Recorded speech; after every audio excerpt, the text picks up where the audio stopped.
उत्तराखंड का अजय सिंह बिष्ट नाम का लड़का कैसे बड़ा होकर योगी आदित्यनाथ बनता है, कैसे वो मेंबर ऑफ पार्लियामेंट से लेकर उत्तर प्रदेश की सीएम की पोजीशन तक पहुंचता है। ऐसा क्या होता है कि 2007 में वो लोकसभा में बोलते बोलते रो पड़ते हैं। उनके कुछ भाषण जो कंट्रोवर्सी बने थे। तो हिंदू का खून बहेगा तो कम से कम 10 ऐसे लोगों की हत्या उससे करवाएंगे जो लोग सीएम बनने के बाद उत्तर प्रदेश में क्या क्या बदलाव आते हैं, सब कुछ बताऊंगा। मेरा नाम है मनन सोनेजी और मैं उनके वीडियोस बनाता हूं जो काम करते हैं तन मन धन से। योगी जी का जन्म 5 जून 1972 में उत्तराखंड के पुरी गढ़वाल जिले के पंचरू गांव में हुआ था। उनका ओरिजिनल नाम है अजय मोहन सिंह बिष्ट। उनका ये जो आदित्यनाथ नाम है वो उनके स्पिरिचुअल गुरु योगी अवैधनाथ जी ने दिया था। योगी जी के father Anand Singh Bisht forest department में रेंजर थे, मतलब कि वो फॉरेस्ट डिपार्टमेंट में एज ए सिपाही काम करते थे। उत्तराखंड की HNB गढ़वाल यूनिवर्सिटी से योगी जी ने मैथमेटिक्स में बैचलर्स की पढ़ाई की है। देखिए, योगी जी को बचपन से ही हिंदुत्व और हिंदू स्पिरिचुअलिटी में बहुत इंटरेस्ट था। इसीलिए 1990s में जब वो करीब 20 साल के थे तब अपना घर छोड़कर, उस टाइम पे अयोध्या राम मंदिर मूवमेंट चल रही थी, वो ज्वाइन कर ली और गोरखनाथ मठ के महंत योगी अवैधनाथ जी के साथ जुड़कर उनके शिष्य बन जाते हैं। ये जो अयोध्या राम मंदिर मूवमेंट थी वो लगभग बहुत सालों से चली आ रही थी, करीब 1949 से। तो पहले उसके बारे में थोड़ा जान लेते हैं। 1935 में योगी दिग्विजय जी गोरखनाथ मठ के महंत होते हैं। उसके ठीक 2 साल बाद 1937 में वो हिंदू महासभा भी ज्वाइन करते हैं। उनके पॉलिटिकल एक्यूमेन और उनकी महंत होने के स्टेटस की वजह से थोड़े ही टाइम में वो हिंदू महासभा के हेड बन जाते हैं। देखिए, ये जो योगी दिग्विजय जी थे, उनके पॉलिटिकल एक्सपीरियंस और उनके पॉलिटिकल एक्यूमेन की वजह से उनको ऐसा लगता था कि भारत के जो मुस्लिम्स हैं वो भारत के प्रति लॉयल नहीं रहेंगे। और उसी टाइम पे गांधी जी के साथ बहुत सारे मुस्लिम्स भी जुड़े हुए थे। तो इसीलिए 27 जनवरी 1948 में गांधी जी की एक पब्लिक मीटिंग में योगी दिग्विजय जी हिंदुओं को उकसाते हैं उनको मारने के लिए, और तभी पुलिस उनको अरेस्ट कर लेती है और जेल में बंद कर देती है। हालांकि 9 महीने बाद वो जेल से छूट भी जाते हैं और जेल से निकलने के बाद योगी दिग्विजय जी हिंदू महासभा को रिवाइव करने के लिए और उसको बचाने के लिए बहुत सारे प्लान्स बनाते हैं, जिसमें सबसे बड़ा काम था बाबरी मस्जिद को कैप्चर करना। 1949 में योगी दिग्विजय जी राम जन्मभूमि मूवमेंट चलाते हैं और उसमें भगवान श्री राम की मूर्ति बाबरी मस्जिद के अंदर रखना उनका सबसे बड़ा हेतु होता है। और यही काम करने में योगी अवैधनाथ जी भी बहुत बड़ा रोल प्ले करते हैं। 1969 में योगी दिग्विजय जी का निधन होता है और योगी अवैधनाथ जी को गोरखनाथ मठ का महंत बनाया जाता है। उसके बाद योगी अवैधनाथ बहुत बार MLA और MP बनते हैं और 1996 में अपने पॉलिटिकल करियर से रिटायर हो जाते हैं। और तब 1998 में योगी आदित्यनाथ लोकसभा के लिए चुने जाते हैं। गोरखपुर कॉन्स्टिट्यूएंसी से योगी आदित्यनाथ 26 साल की उम्र में लोकसभा के सबसे यंगेस्ट मेंबर बन जाते हैं। अहम आदित्यनाथ लोकसभाया सदस्यत्वेन निर्वाचितः निश्चितेन परमेश्वरस्य नाम्नः सपे यदहं विधिना स्थापितं भारतस्य संविधानं प्रति सत्यां श्रद्धां निष्ठां च धारयिष्ये। योगी आदित्यनाथ और उनके स्पिरिचुअल गुरु योगी अवैधनाथ जो हिंदू महासभा के प्रेसिडेंट होते हैं, दोनों का एजेंडा होता है कि हिंदुत्व को आगे रख के इलेक्शन कैंपेन चलाना। और उनका मिशन है कि भारत के बाकी रिलीजियस ग्रुप को कन्वर्ट करके वापस हिंदुइज्म में लाना। क्योंकि योगी आदित्यनाथ के हिसाब से भारत के बाकी रिलीजियस ग्रुप के जो लोग हैं वो करीब 7-8 पीढ़ी पहले हिंदू ही थे और उन्होंने कुछ कारणवश अपना कन्वर्जन किया। तो उनका वापस हिंदुइज्म में आना वो कन्वर्जन नहीं परंतु प्रावर्तन, यानी कि उनका घर वापसी होगा। ये कन्वर्जन नहीं, ये प्रावर्तन है। कन्वर्जन वह है, एक हिंदू का इस्लाम या ईसाइयत में जाना कन्वर्जन है, लेकिन अगर एक ईसाई और एक मुसलमान वापस हिंदू में आता है तो उसका प्रावर्तन है, घर वापसी है। मुझे लगता है ये उसकी घर वापसी का हमें समर्थन करना चाहिए क्योंकि उसको उसकी राष्ट्रीय पहचान मिल रही है। लोकसभा में योगी जी बोलते बोलते क्यों रोने लगे, वो जानने से पहले उनके बीजेपी के साथ क्या क्या रिलेशन रहा है वो जान लेते हैं। गोरखनाथ कॉन्स्टिट्यूंसी से इलेक्शन जीतने के बाद योगी जी अपना एक यूथ ऑर्गेनाइजेशन बनाते हैं जिसका नाम है हिंदू युवा वाहिनी, जो हिंदुत्व के लिए बहुत एक्टिविटीज करती है। हिंदू युवा वाहिनी और गोरखनाथ मठ के सपोर्ट की वजह से योगी जी इतना कॉन्फिडेंस से चल रहे थे कि उनको ऐसा लगने लगा कि वो अब बीजेपी को अपने काम करने के लिए ऑर्डर्स दे सकते हैं। उस टाइम पे योगी जी बीजेपी को बहुत लाइटली लेते थे क्योंकि बीजेपी का हिंदुत्व आइडियोलॉजी बहुत कम होते जा रहा था। दिसंबर 2006 में लखनऊ में योगी जी एक बार विराट हिंदू महासम्मेलन ऑर्गेनाइज करते हैं। उस टाइम पे भले ही बीजेपी और योगी जी के बीच में अच्छे संबंध ना हो, फिर भी बीजेपी के LK आडवाणी और RSS के चीफ राजेंद्र सिंह वो सम्मेलन विजिट करते हैं और योगी जी को ये भी कहते हैं कि भले ही बीजेपी हिंदुत्व से लेकर कार्यरत ना हो, पर आप ये हिंदुत्व के गोल्स अचीव करने का काम करते ही रहना। उसके बाद धीरे धीरे बीजेपी योगी आदित्यनाथ को सपोर्ट करने लगते हैं और योगी आदित्यनाथ भी बीजेपी के लिए बहुत सारे इलेक्शन कैंपेन रन करते हैं। 2017 में योगी आदित्यनाथ बीजेपी के लिए इलेक्शन कैंपेन रन करते हैं, जो इलेक्शन जीतने के बाद योगी आदित्यनाथ को ही एज ए CM अपॉइंट कर देते हैं। मैं आदित्यनाथ योगी ईश्वर की शपथ लेता हूं कि मैं विधि द्वारा स्थापित भारत के संविधान के प्रति सच्ची श्रद्धा और निष्ठा रखूंगा। देखिए, ये एक सिनारियो से योगी जी से हमें एक बात सीखनी चाहिए। योगी आदित्यनाथ हिंदुत्व को लेके काम करते हैं, वही उनकी आइडियोलॉजी है, वही उनका मोटो है। और जो हिंदू आइडियोलॉजी से काम नहीं करते, उनके साथ वो काम नहीं करते। अगर आपको कोई काम करने से आपके गोल्स अचीव करने में कोई वैल्यू एडिशन नहीं हो रहा है, तो वो काम करने के पीछे टाइम वेस्ट नहीं करना चाहिए। आप वही काम करो जिससे आपको कुछ वैल्यू मिले और आपका ग्रोथ हो।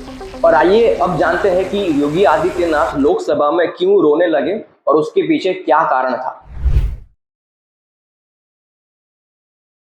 सबसे पहले आप ये क्लिप देखिए जिसमें योगी आदित्यनाथ बोलते बोलते रो पड़ते हैं और कहते हैं कि वो लगातार 3 बार से लोकसभा का इलेक्शन जीतते आ रहे हैं, तो उनकी संरक्षण के लिए उनको सुरक्षा मिलेगी कि नहीं मिलेगी, क्योंकि कोई तो है उत्तर प्रदेश में जो उनके लिए बहुत बड़ा खतरा है। सर मुझे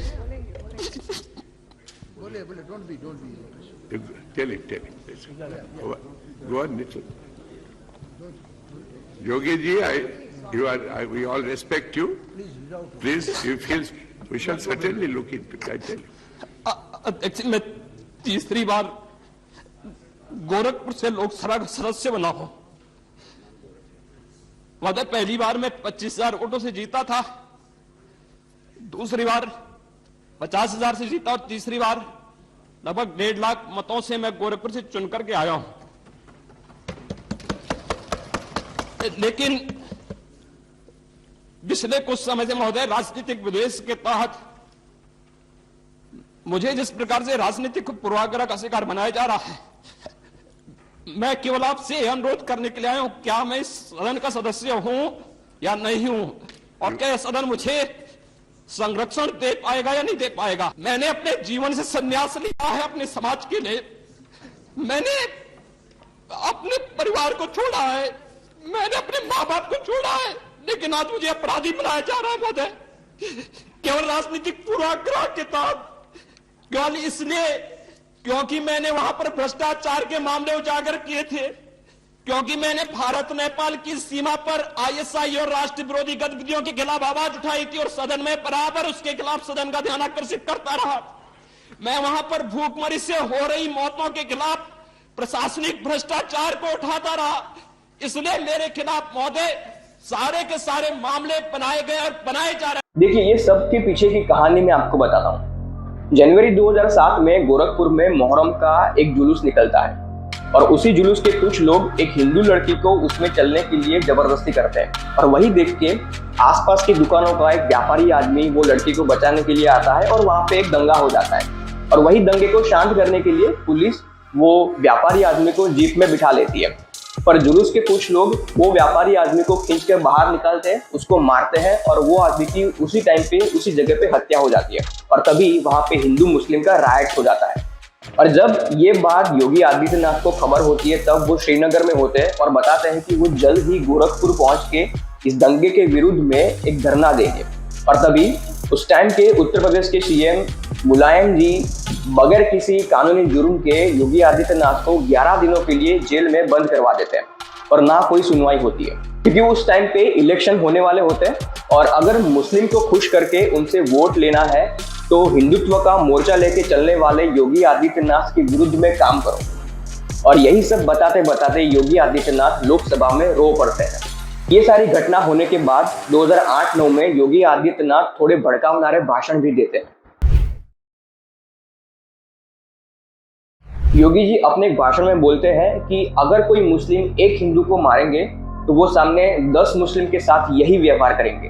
अगर एक हिंदू का खून बहेगा तो एक हिंदू के खून के बदले आने वाले समय में हम प्रशासन से एफआईआर दर्ज नहीं करवाएंगे, बल्कि कम से कम 10 ऐसे लोगों की हत्या अवश्य करवाएंगे जो लोग अब बर्दाश्त की सीमाएं समाप्त हो चुकी हैं। और रिप्लाई में योगी आदित्यनाथ बताते हैं कि उनको मुस्लिम या फिर बाकी संप्रदायों से कोई प्रॉब्लम नहीं है, पर अगर वो पहल करेंगे तो योगी जी उनको समझाएंगे और अगर वो नहीं समझे तो वो जो भाषा में समझ सकते हैं वो भाषा में उनको समझाएंगे। अगर बशर्ते अगला पक्ष शांति से रहेगा मुझे प्रसन्नता होगी उसके विकास करने में योगदान देने में। और अगर अगला पक्ष शांति से नहीं रहेगा तो क्या करेंगे? अगर शांति से नहीं रहेगा तो उसको शांति से रहना सिखाएंगे।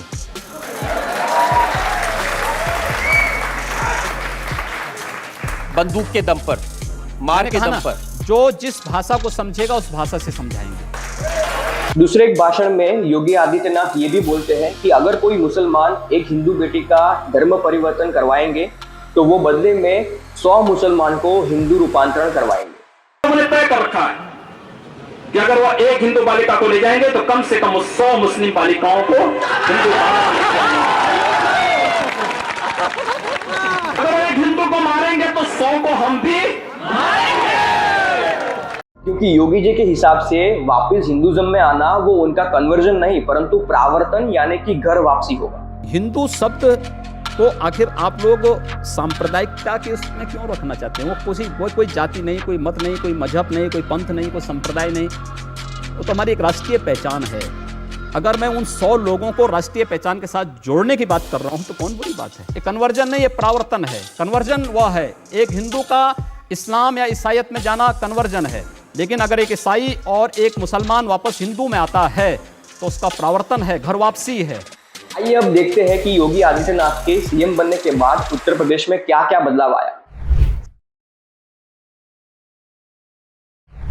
योगी आदित्यनाथ ने अपनी पहली कैबिनेट मीटिंग अप्रैल 2017 में उत्तर प्रदेश के जो भी छोटे बड़े मिला के कुल 87 लाख फार्मर्स हैं उनकी 36,000 करोड़ की लोन माफ कर दी। दूसरा, उत्तर प्रदेश के लोगों को रोजगार मिल सके और वहां पे मैन्युफैक्चरिंग हब क्रिएट हो, उसके लिए नॉर्थ कोरिया के प्रेसिडेंट के साथ मिलकर उन्होंने नोएडा उत्तर प्रदेश में सैमसंग कंपनी का मैन्युफैक्चरिंग प्लांट का भी लोकार्पण किया। उत्तर प्रदेश में इंफ्रास्ट्रक्चर डेवलपमेंट बहुत हुआ, हर छोटे छोटे गांव को शहर के रास्ते से जोड़ा। कुल मिला के लगभग 3000 किलोमीटर के रास्ते बनाए जिससे लोगों के बिजनेस करने के पैसे और समय दोनों बच गए। उसके साथ साथ Uttar Pradesh government is developing airports, हर छोटे से छोटे शहर में एयरपोर्ट्स बनाए जा रहे हैं। अयोध्या में तो एक इंटरनेशनल एयरपोर्ट भी बनाया जा रहा है जिसका नाम रखा है मर्यादा पुरुषोत्तम श्री राम इंटरनेशनल एयरपोर्ट। दूसरा, उत्तर प्रदेश को एक टेम्पल टूरिज्म स्टेट बनाया जा रहा है, जैसे कि अयोध्या राम मंदिर, काशी विश्वनाथ कॉरिडोर, चित्रकूट, मथुरा और बहुत सारी जगह। उत्तर प्रदेश को ग्लोबल इन्वेस्टर समिट में लगभग 33 लाख करोड़ का इन्वेस्टमेंट भी मिला है, जिससे बहुत सारी इंडस्ट्रीज आएंगी, कॉर्पोरेट हब बनेंगे और लोगों को रोजगार भी मिलेगा।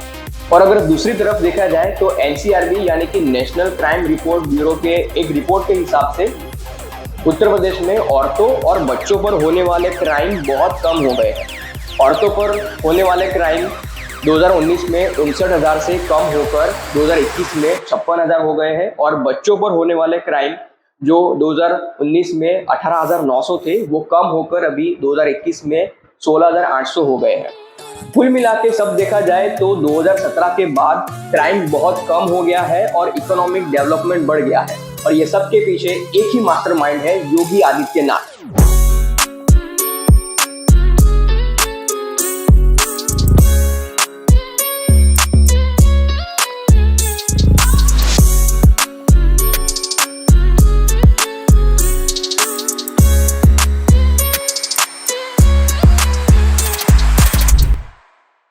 अगर आपको ऐसे ही अलग अलग व्यक्तियों के बारे में जानना अच्छा लगता है तो आप मुझे इंस्टाग्राम पे फॉलो कर लो और मुझे डीएम करके बताओ कि आपको नेक्स्ट कौन से व्यक्ति के बारे में उनकी स्टोरी का वीडियो चाहिए।